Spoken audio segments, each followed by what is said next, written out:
SIR আবহেই বিধাননগরের রাস্তা থেকে উদ্ধার একাধিক আধার কার্ড। রবিবার সকালে সল্টলেকের বিএ ব্লক থেকে এই আধার কার্ডগুলি উদ্ধার হয়।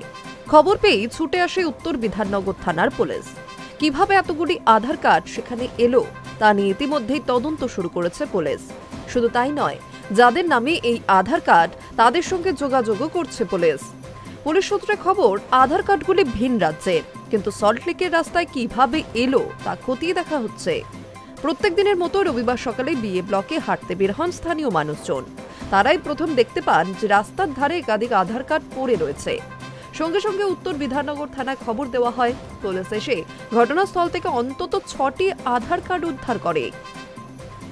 পুলিশের দাবি, উদ্ধার হওয়া আধার সম্ভবত আসল নয়, ওগুলি জেরক্স।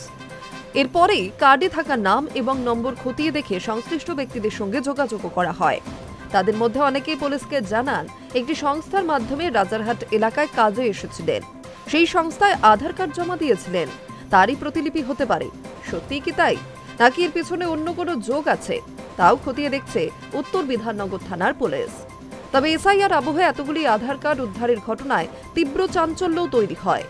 বলে রাখা প্রয়োজন, গত কয়েকদিন আগেই পূর্ব বর্ধমানের পূর্বস্থলী এলাকা থেকে বান্ডিল বান্ডিল আধার কার্ড উদ্ধার হয়।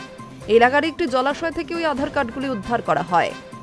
পুলিশ ও স্থানীয় সূত্রে জানা গিয়েছে, পূর্বস্থলী 2 নম্বর ব্লকের পিলা পঞ্চায়েতের ললিতপুর এলাকার একটি বিলের পানা পরিষ্কার করার সময় বিলের মধ্যে একটি বস্তা পাওয়া যায়। সেই বস্তা থেকে একাধিক আধার কার্ড উদ্ধার করে পুলিশ। High news network.